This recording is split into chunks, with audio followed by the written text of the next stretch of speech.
Morning children, आज हम लोग पढ़ेंगे हिंदी व्याकरण। देखिए चैप्टर 4 संज्ञा। आभा। श्रेया, क्या तुम इस बार गर्मी की छुट्टियों में कहीं घूमने गई थी? श्रेया, हाँ आभा, इस बार मैं गर्मी की छुट्टियों में अपनी मम्मी पापा के साथ नैनीताल गई थी। आभा, अच्छा, मैंने तो किताबों में पढ़ा है कि वह तो बहुत सुंदर शहर है, तुमने वहाँ क्या क्या देखा? श्रेया, वो पूरा शहर पहाड़ पर ऊपर नीचे बसा है। वहाँ शहर के आसपास कई झरने और पर्वत हैं जो पूरे क्षेत्र को सुंदर बनाते हैं। शहर के बीच में एक बहुत बड़ी झील है जिसमें लोग नौका विहार का आनंद लेते हैं। झील के चारों ओर सड़क बनी है जिसमें लोग घुड़सवारी भी करते हैं। आभा, पहाड़ पर घर कैसे बनते हैं तथा लोग उनमें कैसे आते जाते हैं, यह मेरी समझ में नहीं आता। श्रेया, पहाड़ पर ऊपर नीचे जहाँ समतल स्थान होता है वहाँ पर घर बनते हैं। यहाँ घर बहुत दूर दूर होते हैं। अधिकांश घरों का वाहन पहुँचने का रास्ता ही नहीं होता है। मैंने वहाँ बहुत से छात्रों को पैदल चलकर स्कूल जाते हुए देखा। आभा, तुमने वहाँ नौका विहार का आनंद लिया? श्रेया, हाँ, हमने 2 बार नाव पर बैठकर पूरी झील का चक्कर लगाया, फिर माल रोड पर व्यंजन खाए। आभा, तब तो तुम्हें वहाँ बहुत आनंद आया होगा? श्रेया, हाँ, मुझे वहाँ बहुत अच्छा लगा। उपर्युक्त वाक्यों में नीले रंग के शब्द किसी न किसी नाम, वस्तु, स्थान, भाव आदि का बोध करा रहे हैं। जैसे प्राणियों के नाम श्रेया, आभा, मम्मी पापा, लोग, छात्र। वस्तुओं के नाम नौका विहार, वाहन, व्यंजन, नाव। स्थान के नाम नैनीताल, झरना, झील, पर्वत, शहर, घर, पहाड़, माल रोड, क्षेत्र, सड़क, रास्ता, स्कूल। भाव के नाम सुंदर, गर्मी, छुट्टियां, समतल, दूर दूर, आनंद। इस प्रकार के शब्द संज्ञा कहलाते हैं। अब देखिए, किसी प्राणी, वस्तु, स्थान, अवस्था या भाव के नाम को संज्ञा कहते हैं।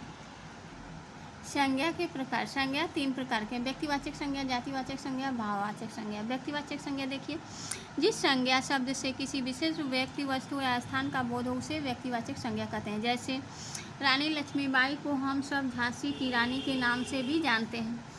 अमृतसर एक पवित्र तीर्थस्थल है, वहाँ पर स्वर्ण मंदिर प्रसिद्ध है। वाक्य 1 में रानी लक्ष्मीबाई झांसी की रानी शब्द किसी विशेष व्यक्ति की ओर संकेत कर रहे हैं। वाक्य 2 में अमृतसर स्वर्ण मंदिर शब्द किसी विशेष स्थान तथा वस्तु की ओर संकेत कर रहे हैं, अतः यहाँ व्यक्तिवाचक संज्ञा है। जातिवाचक संज्ञा, जिस संज्ञा शब्द से एक ही जाति के सभी व्यक्तियों, वस्तुओं या स्थानों का बोध हो उसे जातिवाचक संज्ञा कहते हैं। जैसे कुम्हार बर्तन बना रहा है, मुझे मिठाई बहुत पसंद है, भालू जंगल में रहता है। वाक्य नंबर 1 में देखिए, कुम्हार शब्द जाति की किसी विशेष व्यक्ति का बोध न कराकर पूरा जाति का, कुम्हार जाति का ये बोध करा रहा है।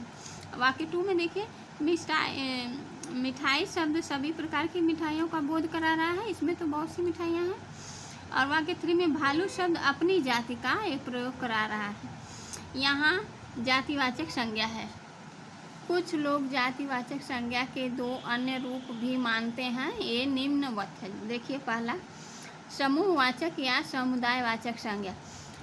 जिस संज्ञा शब्द से किसी समूह, दल या झुंड का बोध होता है उसे समूहवाचक या समुदायवाचक संज्ञा कहते हैं। जैसे कक्षा, मोहल्ला, भीड़।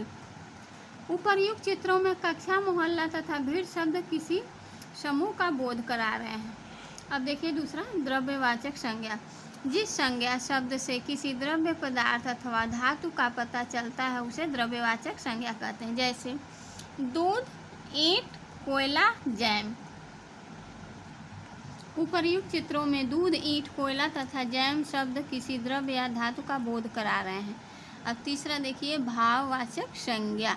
जिस संज्ञा शब्द से किसी व्यक्ति या वस्तु की स्थिति, दशा, गुण, भाव, दोष, अवस्था आदि का बोध होता है उसे भाववाचक संज्ञा कहते हैं। जैसे बंदर बहुत शैतान होते हैं, हमारे सैनिकों में वीरता कूट कूट कर भरी है, आज मैं चलते चलते बहुत थक गया।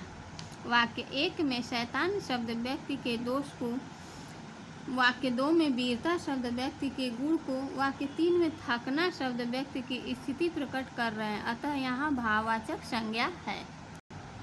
भाववाचक संज्ञा बनाना। देखिए, कुछ शब्द मूल रूप से भाववाचक संज्ञा होते हैं, जैसे दया, सत्य, अहिंसा, प्रेम आदि।